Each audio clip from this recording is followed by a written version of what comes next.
Bismillahirrahmanirrahim. Assalamualaikum warahmatullahi wabarakatuh.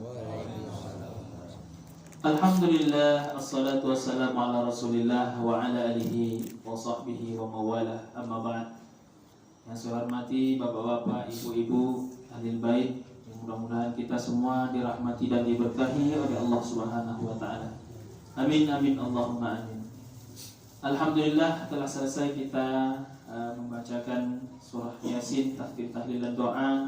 Mudah-mudahan fadilah keutamaan-keutamaannya disampaikan oleh Allah Subhanahu wa taala, terutama untuk sahibul hajat, ahli bait, almarhum dan almarhumah daripada keluarga Bapak Suyono Parmin. Mudah-mudahan dengan keberkahan surah Al-Fatihah, mudah-mudahan dilapangkan kuburnya, dipermudah urusannya di hadapan Allah Subhanahu wa taala, dan tentunya ditempatkan di tempat yang terbaik di sisi Allah Subhanahu wa taala. Amin amin Allahumma amin. Pada malam hari ini sebagaimana biasa kita mengisi waktu beberapa menit ke depan dengan sama-sama kita mendengarkan tausiah.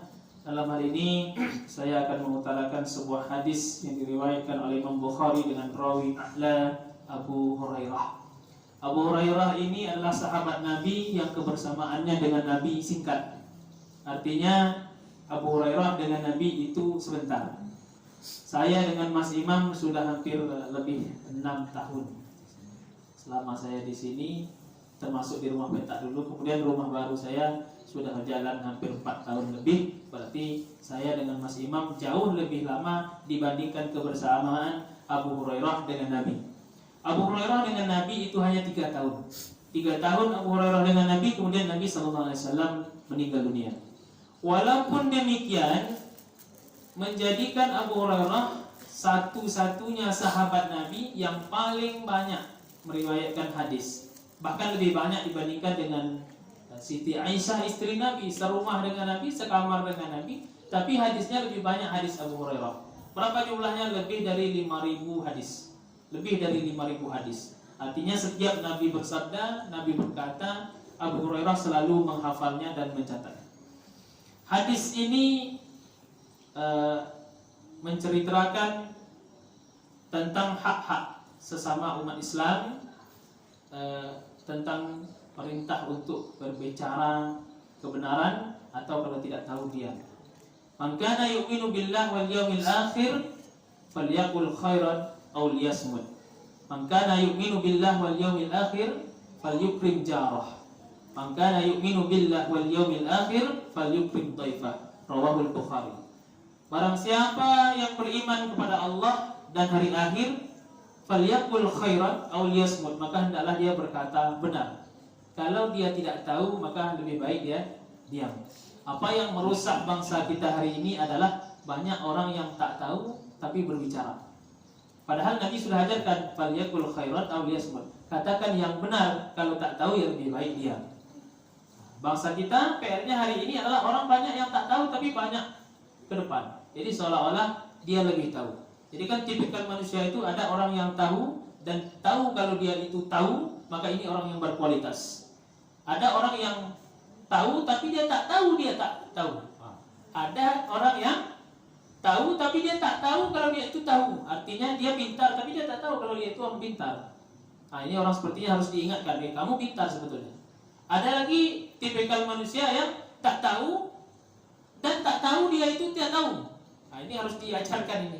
Ya, dia tuh maaf kata ya kurang lah, tapi dia tak tahu kalau dia itu kurang. Jadi harus diingatkan juga. Yang paling parah kategori manusia yang keempat, dia tak tahu tapi sok tahu. Nah, ini yang bahaya. Wah, orang seperti ini harus dijauhi karena apa yang keluar dari mulutnya itu sesat. Tak tahu tapi sok tahu.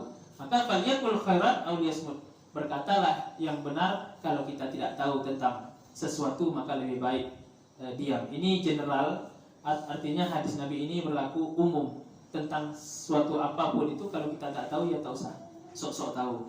Bisa dhalla wa adhar, sesat lagi menyesatkan orang.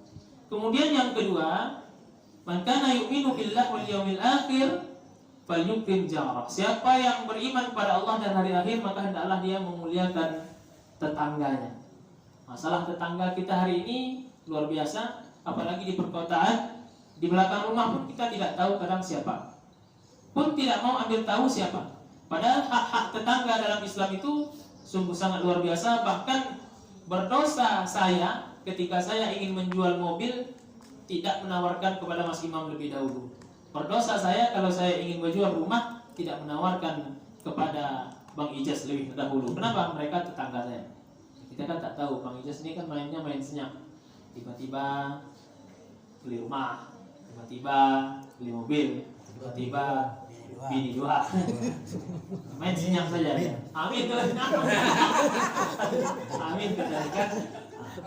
Jadi hak tetangga itu kita harus tahu. Falyukrim jar, muliakan tetangga. Artinya kalau tetangga kita tahu sebelah tetangga kita itu sedang sakit, tapi kita bermusik keras-keras, berarti kita tetangga yang tidak punya adab. Kita tahu tetangga kita punya anak kecil apa segala macam, tapi kita tidak memahami. Taunya marah saja, ini anak kecil tak bisa dirawat apa segala macam. Padahal kita harus memahami tetangga kita ya, maklum ada anak kecil kalau tengah malam nangis terganggu ya mohon maaf, namanya juga anak kecil. Jadi saling memahami. Jangan gara-gara air apa namanya cucuran itu kan jatuh ke tempat kita lalu kita bermusuhan dengan tetangga, jangan sampai. Itu kata Nabi. Falyukrim jar, muliakan tetangga. Jangan sampai juga kita di musim makan daging enak, masak lezat-lezat, enak-enak, tapi tetangga tidak dikasih. Jadi bagaimana tuh Mas Imam? Jadi rumah ditutup biar buat tak keluar gitu. Mas Imam perlu aja. Kasih tahu aja ya. Paling tidak, makanya kata Nabi kan kalau masak banyakkan kuahnya, tujuan untuk apa? Berbagi dengan tetangga. Kemudian yang terakhir, maka yu'minu billah wal yawmil akhir. Siapa yang merasa dirinya itu beriman kepada Allah dan hari akhir, falyukrim dhaifah, maka hendaklah dia memuliakan tamu. Sudah kita bahas beberapa bulan yang lalu, memuliakan tamu. Jangan sampai tamu kehausan ke rumah kita, berdosa kita kalau tamu tak dikasih minum. Artinya apa yang ada kita sajikan, suguhkan. Bagaimana orang Arab melayani tamu itu luar biasa. Maka Nabi SAW itu kalau melayani tamu sampai habis di dapur itu, maaf cakap, kulkas kosong begitu kira-kira. Bila perlu kulkas diangkat, begitulah untuk membahagiakan tamu. Tapi tamu Nabi, tamu yang tahu diri. Itu bedanya. Kalau tamu kita dikasih sekali, besok datang lagi dah. Tamu Mas Imam cabut gigi. Tamu Mas Imam itu harus juga dikasih minum Mas Imam ya, paling tidak tersedia lah di situ. Nah, jadi itulah beberapa tambahan keilmuan untuk kita. Hendaklah kita memuliakan tamu, kita memuliakan tetangga, dan berkata benar, kalau tak tahu lebih baik diam. Inallah musta'an wa ilaihi. Assalamualaikum warahmatullahi wabarakatuh. Waalaikumsalam.